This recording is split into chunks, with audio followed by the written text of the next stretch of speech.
Welcome to the deep dive. If you're here, you're looking for, well, the deepest cut on the most complex topics. And today, we are tackling the ultimate cosmic cold case, dark matter. hmm It's the majority substance in the universe, making up roughly 80% of all matter, yet it remains fundamentally unseen and, unknown. It really is. It's like the invisible gravitational skeleton of the cosmos, holds everything together. Yeah.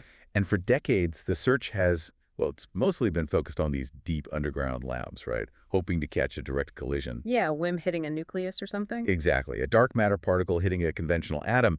But our sources today, they highlight some really groundbreaking Japanese research. They offer a radically different solution. Using the moon. The moon. Yeah, using the moon as a kind of celestial observatory to listen way back to the universe's deepest past. Okay, so that is our mission for this deep dive. We're digging into a stack of pretty complex material covering research from the University of Tsukuba and the University of Tokyo. And their proposal, it sounds brilliant but also immense, decode a faint ancient signal from the Dark Ages. That lightless stretch of cosmic history. Right, to extract the direct physical fingerprint of dark matter itself. It's a fascinating convergence, really. Physics, cosmology, and some pretty extreme engineering all coming together. So we're going to map out the cosmic timeline first, then we'll explain the specific signal they're looking for, this incredibly faint radio signal, the 21-centimeter wave. And how dark matter actually leaves its mark on that wave. Precisely. We'll unpack the physics of how dark matter specifically imprints itself on that signal. And then finally, we have to discuss the engineering side. Missions like the Tsukuyomi project and why putting radio telescopes on the moon is maybe the only way to hear this. Yeah. This incredibly quiet cosmic whisper. Okay, let's start with the timeline then. Because, to find dark matter this way, we have to travel back, almost 13 billion years, to a time before stars even existed. Right. So to put the time scale in perspective for you, the universe is about 13.8 billion years old. Started with the Big Bang. Now, for the first, say, 380,000 years, maybe 400,000, the universe was just this opaque plasma, a blazing hot fog of charged particles. Too hot and dense for light to just travel freely. Right, exactly. Light couldn't get anywhere. Yeah. Then the universe cooled down enough, electrons and protons could finally combine, form neutral atoms, mostly hydrogen. And that's the moment called recombination, when the universe basically became transparent. And the light that escaped then, well, that's what we now measure as the cosmic microwave background, the CMB, the first light. Okay, so the CMB is released. What happens immediately after that? Right after the CMB release, around 400,000 years after the Big Bang, the universe enters this very specific, very profound phase. We call it the Dark Ages. The Dark Ages. And that's not just a cool name, it's literal. It's completely literal, yeah. There were no stars yet, no galaxies forming. So no significant sources of light anywhere in the cosmos, just darkness. And this wasn't brief. The sources emphasize this was a long period, 100 million years. That's the estimate, yeah. A long, long, lightless stretch. It continued for roughly 100 million years. It's a massive gulf of time when the universe was, well, essentially just expanding and cooling and dark. 100 million years of fundamental darkness. It's kind of staggering. It really is. And this period of silence, it only ended when gravity finally managed to pull enough matter together, got it dense enough, hot enough to ignite nuclear fusion. The first stars flicker on. Exactly. The ignition of those very first stars and the Yeah. beginnings of the first galaxies, that's what we call the epoch of reionization. That's when the light started coming back on, essentially, illuminating and ionizing the cosmos again. Okay, so let's recap the timeline for everyone. Big Bang, inflation, this hot Yeah. plasma phase. Recombination happens, releasing the CMB, and then bam, 100 million years of darkness. Then the first stars. That's the sequence. So why is that specific silent period, the Dark Ages, why is it so uniquely valuable for this dark matter search? Well, because the conditions back then were incredibly simple, almost pristine, cosmologically speaking. That makes the physics much cleaner to analyze. Simpler how? Before those first stars switched on, you didn't have intense ultraviolet radiation heating up all the gas. You didn't have powerful stellar winds pushing matter around, messing things up. The structure of the universe was dominated by just two major things: gravity, pulling everything together. Including the dark matter. Including the dark matter, yes. Its unseen influence. Gravity acting on these vast, vast clouds of neutral hydrogen gas. That was pretty much it. Okay, so the Dark Ages are almost like a control group for cosmology. Before stars formed and kind of polluted the environment with light and heat and outflows? That's a great way to put it, yeah. Once stars form, they complicate the picture enormously. It becomes really difficult to separate the purely gravitational effects of dark matter from all the thermal and radiative effects of normal baryonic matter. But back in the Dark Ages. Back then, if we can somehow measure what the hydrogen gas was doing during that lightless pre-stellar period, we're essentially measuring the gravitational landscape sculpted by dark matter, unimpeded by all that stellar feedback. So we're seeing the very earliest stages of large-scale structure formation. Exactly. And that formation process was driven almost entirely by dark matter's gravity. It laid down the scaffolding. Okay, so we have this pristine environment. It's dominated by hydrogen gas and the gravitational pull of dark matter. Now we need a way to actually observe it, right? That hydrogen has to signal its presence somehow. It does. And that brings us to the signal itself, the famous 21-centimeter signal. Right, this is where we need to dip into a little bit of quantum physics, but the basic idea is actually quite elegant. The signal we're looking for comes specifically from neutral hydrogen atoms, so hydrogen that still has its single electron bound to the proton, not ionized. Okay, neutral hydrogen. And I remember something about electron spin. The electron and the proton both have a quantum property called spin. Exactly right. You can sort of imagine the hydrogen atom's proton nucleus and its electron as two tiny little magnets. And these magnets can be oriented in basically two ways relative to each other. They can be aligned, pointing in the same direction, that's parallel spins, or they can be anti-aligned, pointing in opposite directions, anti-parallel spins. And one state has slightly more energy than the other. Yes, the parallel state, where the spins are aligned, has slightly higher energy than the anti-parallel state. It's a tiny, tiny energy difference, but it's crucial. Because when the electron flips its spin... When the electron spontaneously flips its spin from that higher energy parallel state down to the lower energy anti-parallel state, it's called a hyperfine transition, it has to get rid of that minuscule packet of energy. And it releases it as light, a photon. Precisely. It releases that energy as a photon, a tiny particle or wave of electromagnetic radiation. And here's the key. Because that energy difference is always the same for neutral hydrogen, the photon emitted always has the same specific wavelength. 21 centimeters. 21 centimeters, which corresponds to a frequency of 1420 megahertz, or 1.42 gigahertz. Okay, but wait. That signal was emitted during the Dark Ages, billions of years ago. The universe has expanded a lot since then. A huge amount, yes. So that original 1420 megahertz wave must have been stretched out by the expansion of space, right? Redshifted. Massively redshifted. You're exactly right. The waves we're actually looking for today, the ones that originated way back then, they aren't at 1420 megahertz anymore. Yeah. Because of that enormous redshift, they've been stretched so much that they now fall into the ultra-low frequency radio band. We're talking roughly between, say, 45 and 150 megahertz. Okay, 45 to 150 megahertz. And that frequency range? That sounds familiar. Isn't that a problem? It's a huge problem, as we'll definitely get into later. That's precisely the band that's completely swamped by human-made radio interference here on Earth. Ah, okay. But these faint, ancient, redshifted radio signals are the 21-centimeter line we're hunting for. That's the target, yes. So the research team, the one from Tsukuba and Tokyo, they needed to figure out exactly what this ancient, redshifted signal would actually look like. How strong would it be? How do you even quantify something so incredibly faint and old? Well, they used really advanced, highly specialized computer simulations, ran them on some very powerful supercomputers. Their main goal was to calculate the signal's intensity, its brightness, but under various different dark matter scenarios.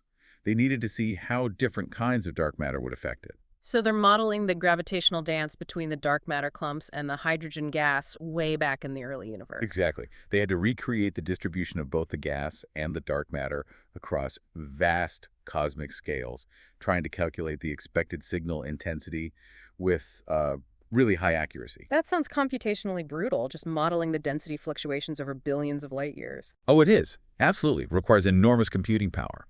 And their findings, well, they really quantified the sheer difficulty, the monumental challenge of actually detecting this thing. They predicted that the overall sky-averaged signal from all that hydrogen gas back in the Dark Ages would produce a characteristic signal, that is. Well, it's almost unbelievably faint. How faint? We're talking about a brightness temperature of approximately 1 millikelvin, 1 MK. 1 millikelvin. Okay, break that down. That's 1,000th of a single degree Kelvin, right? Above absolute zero. That's right, 1,000th of a degree. Now, most people think of temperature in Kelvin or Celsius. When radio astronomers talk about brightness temperature, what does that actually mean in this context? Is the gas itself only 1 millikelvin hot? No, no, good question. Yeah. It doesn't mean the actual physical temperature of the hydrogen gas is that low. The gas itself was likely much warmer, maybe a few hundred Kelvin, something like that. Yeah. Brightness temperature is more like, Yeah. it's a standardized way radio astronomers use to measure the intensity of a radio signal coming from something, like Yeah. this huge expanse of hydrogen. Okay. So what it means is, if you had a perfect theoretical blackbody radiator and you heated it to exactly 1 millikelvin above absolute zero, it would emit the same intensity of radio waves at that specific frequency as the hydrogen gas actually did back in the dark ages. Ah, I see. So it's not about the physical heat of the gas itself. It's a measure of the energy output from all those tiny spin flips, but translated onto a temperature scale so we can compare intensities. You got it. It's an intensity measure disguised as a temperature. Mm-hmm. And the point is, 1 millikelvin is incredibly, incredibly faint. How faint compared to other things in the sky at those frequencies? Well, if you tune a radio telescope to that frequency band, say around 45 to 100 megahertz, Mm-hmm. the background noise just from our own galaxy, mostly synchrotron radiation from electrons spiraling in magnetic fields, that foreground noise is hundreds, maybe even thousands of Kelvin. So the signal we want, the 1 millikelvin signal, is completely buried. It's like trying to hear a whisper next to a jet engine. That's a pretty good analogy, yeah. It's buried beneath a galactic noise floor that's literally about 1,000,000 times stronger. Wow, okay. The level of sensitivity needed to somehow pick out something that faint is. It's just astonishing. It really is. And you mentioned earlier, it's not just about finding the average signal level, it's about detecting tiny variations within it. How? How do the researchers even propose to isolate that tiny 1 millikelvin signal from the galactic noise, let alone measure variations within it? Ah, well, that is the core technical challenge, isn't it? And that really leads us into why the moon is so critical, which we'll get to in section 4. You basically need two things: extreme physical shielding to get rid of all the Earth-based interference, and incredibly precise instruments and modeling to subtract out that relatively smooth, predictable galactic background noise. Okay. But the crucial point is, the reason we'd go to all that incredible trouble isn't just to detect the average 1 millik signal itself. We're actually hunting for the small distortions or variations on top of that average signal. Because those variations, that's the dark matter signature. Exactly. Those tiny fluctuations are the direct gravitational fingerprint of dark matter doing its work in the early universe. Okay, right. Let's zoom in on that fingerprint then. If the hydrogen signal is the canvas, dark matter is the painter, creating these subtle ripples that could tell us about its nature. Okay, so we've established the hydrogen atoms themselves provide this sort of constant, very faint 1 millikelvin background glow across the whole sky, on average. Now let's shift the focus to how dark matter directly influences this signal. The simulations, crucially, predict that dark matter will produce variations in the intensity of this background signal. And these variations are also expected to be tiny, on the order of 1 millikelvin themselves. Wait, hang on. If the background signal itself is only about 1 millikelvin faint, and the variations caused by dark matter are also about 1 millikelvin, does that mean the dark matter signature sometimes doubles the signal? Or is it creating fluctuations like peaks and troughs that are 1 millik above and maybe 1 millik below that average level? It's more like the latter. The variations are of a similar magnitude to the global signal itself. Think of it as ripples on the surface of that faint pond. The hydrogen gas, it turns out, is highly sensitive to how the dark matter is clumping together due to gravity. Remember, dark matter doesn't interact electromagnetically. It can't heat the gas directly with light or anything. Right, it only interacts gravitationally. But it warps space-time. It creates these gravitational potential wells. The invisible skeleton we talked about earlier. So dark matter's gravity pulls the nearby hydrogen gas in. Precisely. Dark matter forms these clumps, sometimes called subgalactic clumps or halos, even in the very early universe. As the Dark Ages progressed, the ordinary hydrogen gas naturally started to fall into these gravitational wells created by the dark matter clumps. Okay, so you get denser patches of hydrogen where the dark matter is clumping. Exactly. This process increases the density of the hydrogen gas in those specific regions where dark matter is concentrated. And increased density leads to something important: more frequent collisions between the hydrogen atoms themselves. Okay, more collisions. But what does the collision rate have to do with the 21 centimeter signal strength? The collision frequency actually modulates what's called the spin temperature of the hydrogen. When hydrogen atoms collide frequently, those collisions are very efficient at pushing the electrons into that slightly higher energy parallel spin state we talked about. Okay, so collisions excite the atoms into the state from which they can then decay and emit the 21 centimeter photon. Sort of, yeah. More collisions help maintain a population of atoms in that higher state, ready to transition down. It affects the balance between the two spin states.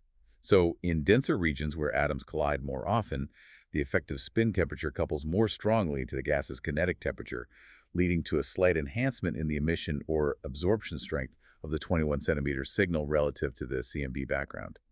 Conversely, in regions where dark matter hasn't clumped as much, the gas is less dense, collisions are rarer, and the signal remains slightly weaker, or closer to the background level set by the CMB. I think I get it. So a slightly stronger, or maybe weaker, depending on the exact physics, 21 centimeter signal points to a denser clump of hydrogen gas.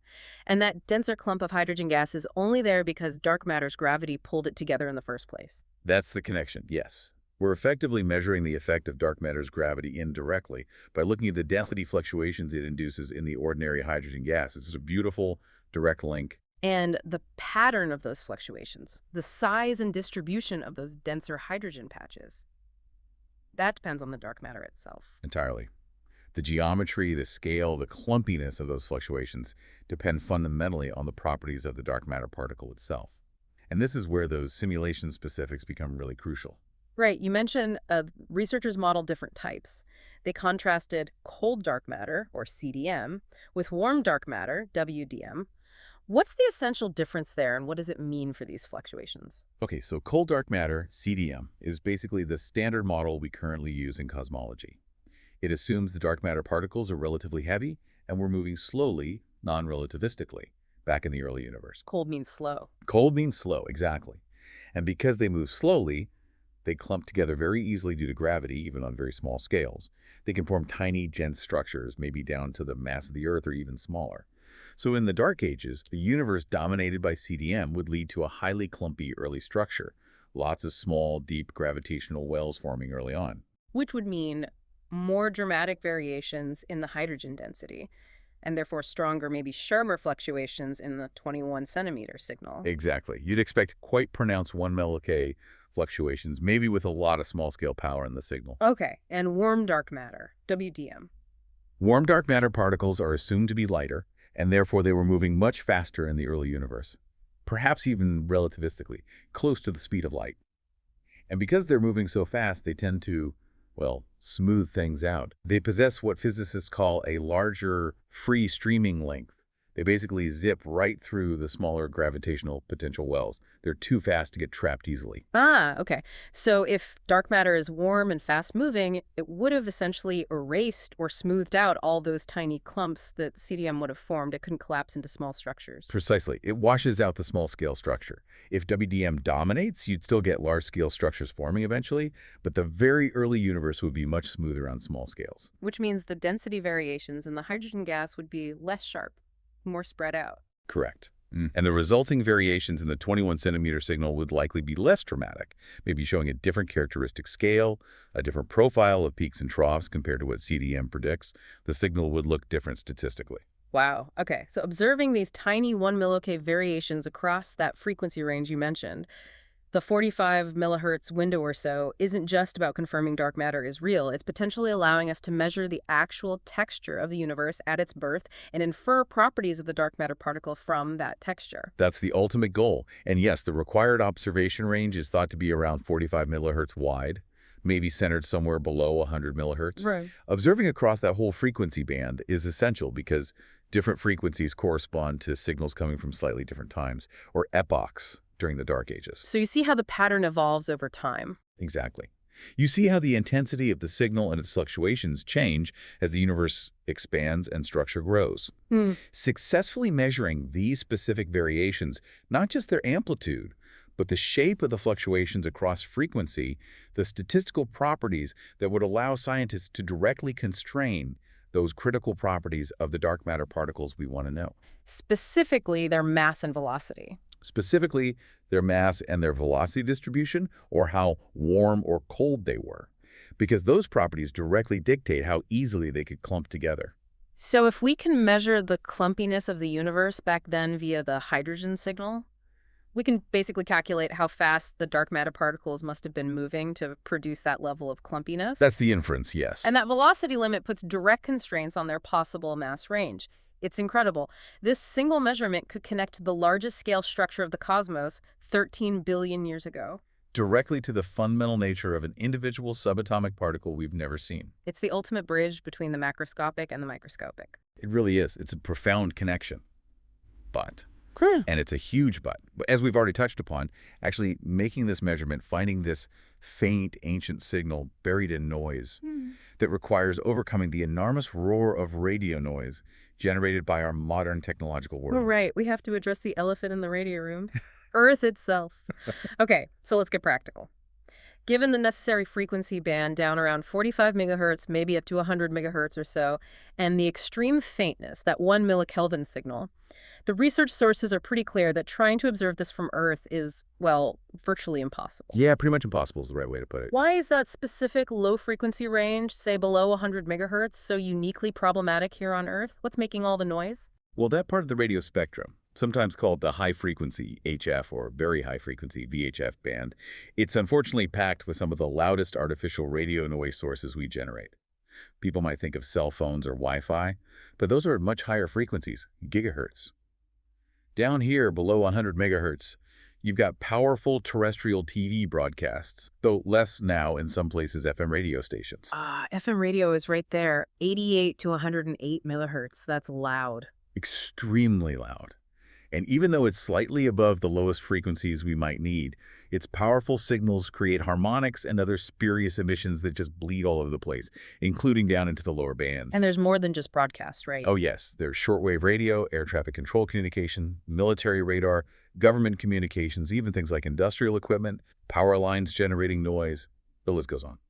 And crucially, there's also radio emission from Earth's own ionosphere, which reflects and refracts signals in complex ways. So it's just a cacophony, a wall of human-generated radio frequency interference, RFI. And that would just completely swamp a tiny 1 millikelvin cosmic signal, which, remember, is already buried under the natural galactic radio noise. Absolutely. It's orders of magnitude worse. If you tried to build a sensitive enough radio telescope on Earth to even attempt this, you'd spend, I don't know, 99.9% of your processing power just trying to identify and filter out all the human-made noise. Leaving you basically no chance of reliably extracting the incredibly faint cosmological signal underneath. Exactly. We're just fundamentally too noisy as a planet, as a civilization, in this crucial frequency band. Okay, so the solution isn't just better filters or clever algorithms on Earth. The solution has to be physical separation, getting away from the noise source. That's the conclusion researchers have come to. And that leads directly to the moon. The lunar solution is essentially using the moon not just as a stable place to put a telescope, but as a giant natural shield. Precisely. Especially the far side of the moon, the side that always faces away from Earth. If you build radio telescopes there, you place them in this incredibly pristine, naturally radio-quiet environment. The entire bulk of the moon, thousands of kilometers of rock, acts as a physical barrier, blocking virtually all of that direct radio frequency interference streaming from our home planet. It's the ultimate quiet spot in the inner solar system, at least for these frequencies. It really is.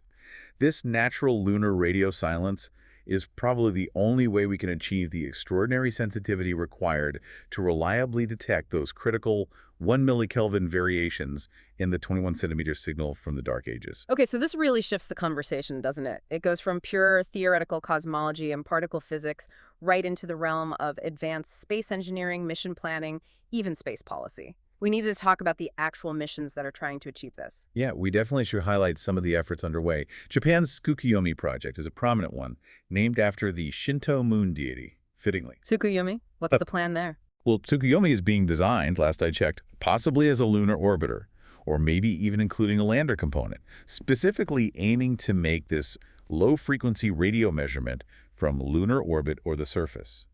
It's directly targeting this dark ages 21 centimeter signal. Are there others? Yes, there are other international missions and proposals as well. NASA has funded studies for concepts like LuCi-Night, Lunar Surface Electromagnetics Experiment Night, intended for the far side. The Dutch-Chinese collaboration had the NCLE instrument on the Tianqi 4 relay satellite.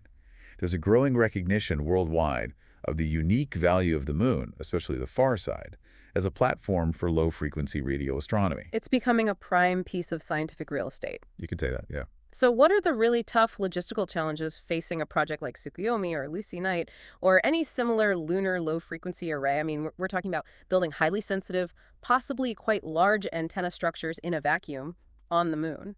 Oh, the challenges are immense. It's not easy. First off, deployment is tricky. You can't just build a giant traditional steerable dish antenna like we have on Earth easily on the moon. It's too complex, too heavy to launch. So what do they use instead? These lunar projects often rely on simpler deployable antennas, things like long wire antennas or dipole antennas that are naturally sensitive to these low frequencies. They could potentially be unrolled across the lunar surface, maybe by a small rover or perhaps deployed from an orbiter. Okay, simpler, but maybe physically large. Potentially quite spread out, yes, to get the necessary collecting area. Then there's thermal management. The lunar environment swings between extreme heat in direct sunlight and extreme cold during the long lunar night. Keeping the sensitive electronics and detectors at a stable operating temperature and calibrating them accurately across those swings is a huge challenge. And what about noise from the lander or rover itself? Even on the far side, the spacecraft has electronics, right? Computers, communication systems back to Earth, maybe via relay, cameras. Don't they generate their own RFI? That is an absolutely critical point, and one that's often underestimated. Yes, the spacecraft itself is a source of noise. Any lunar radio telescope has to be designed with extreme electromagnetic hygiene or EMC electromagnetic compatibility.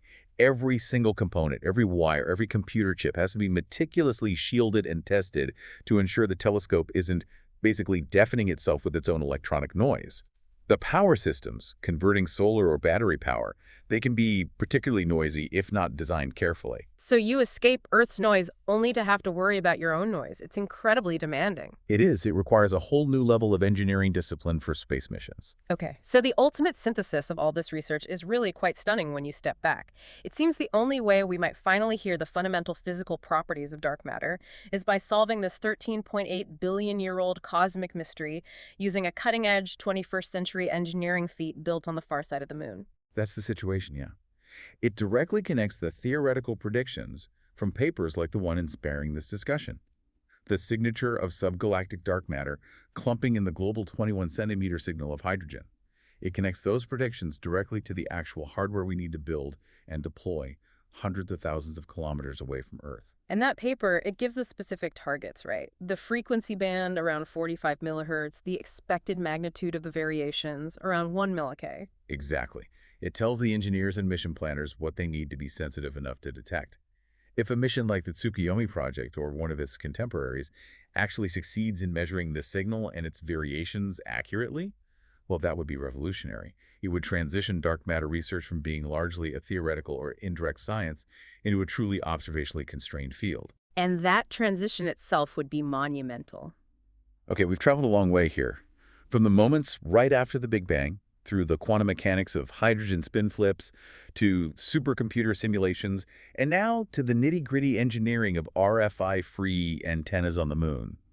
Hashtag tag outro, synthesis and provocation. Yeah, it's quite a journey. And I think the takeaway for you, the listener, is really the magnitude of this potential shift happening in cosmology. For decades, like we said, the dark matter hunt was very localized. These deep labs, particle colliders, trying to detect a particle interaction right here near Earth. The direct detection or production experiments. Right. Now, this represents a whole new front line. It's observational cosmology focusing on the largest scales, the global structure of the very early universe. We're proposing to use the biggest, oldest signals in existence To understand the properties of some of the smallest, most elusive fundamental particles. Exactly. It's a totally different approach, enabled by our improving understanding of the early universe and potentially by our ability to use the moon. It's also, I think, a powerful reminder that sometimes the best place to build an observatory isn't necessarily the one with the biggest telescope, but maybe the one that's the absolute quietest. That's a great point. The moon, which we've often viewed as, a target for exploration, a place for geology, maybe a stepping stone to Mars, it's now being recognized as the supreme cosmic radio shield. It's the place we might have to go when we absolutely must eliminate all the noise to hear the faintest whispers from the dawn of time. It really elevates the moon's scientific importance in a new way. And this isn't just abstract theory. It's applied physics with potentially immediate fundamental implications for our understanding of everything. Let's just circle back for a moment to that distinction source material made, the one between cold dark matter, CDM, and warm dark matter, WDM. Remember, the researchers simulated both scenarios, and they predicted how each type would differently affect those tiny 1 millikelvin variations in the 21 centimeter signal. Right. CDM makes lots of small clumps early. WDM smooths things out. Exactly. So, okay, here's the provocative thought for you to consider, building directly on that research. Our current standard cosmological model, the one that pretty successfully explains the large-scale distribution of galaxies we see around us today, it largely relies on the assumption of cold dark matter. CDM is baked into the models. And that CDM assumption dictates how a structure forms in the universe, right? This idea that small clumps form first, very early on, and then they gravitationally merge over billions of years to build up larger and larger structures like galaxies and galaxy clusters. It's called hierarchical structure formation. That's the standard picture. Small things first, then they build big things. Now, imagine if the 21 centimeter signal, once we finally measure it accurately with a mission like Tsukuyomi from the moon, imagine if it reveals that dark matter is actually significantly warmer, significantly faster moving than our current CDM models assume. So if the signal shows less sharp variations, more smoothing, less small-scale clumpiness than CDM predicts. Yes, what would that imply? Well, if dark matter was too warm to form small clumps early on, then that whole hierarchical model of structure formation, the small things first idea, it would be immediately invalidated, at least on the smallest scales, right at the very beginning. Precisely. We would have to discard the core assumption that the very first structures in the universe formed rapidly and densely in the way CDM predicts. That would mean the universe, for its first 100 million years or so, was inherently smoother on small scales than we currently think. And if that's true, we'd suddenly have to rethink everything about how those very first stars and the first mini-galaxies managed to condense and ignite. If the small dark matter seeds weren't there as early or as deep as we thought, how did normal matter gather quickly enough? And it might even force us to reconsider why the large-scale distribution of matter in the modern universe looks the way it does if the initial conditions were different. It could cascade through our entire understanding. That tiny 1 millikelvin whisper, carried across billions of years from the Dark Ages, literally holds the power to potentially rewrite the fundamental opening chapter of our cosmic history book. A shift potentially that profound, all driven by a signal that faint detected from the quietest place nearby. It's absolutely thrilling to think about. Definitely continue exploring the Dark Ages, the physics of the 21 centimeter signal, and the incredible ingenuity of lunar engineering, because the next huge breakthrough in fundamental particle physics might just be broadcast from the far side of the moon. We'll see you on the next deep dive.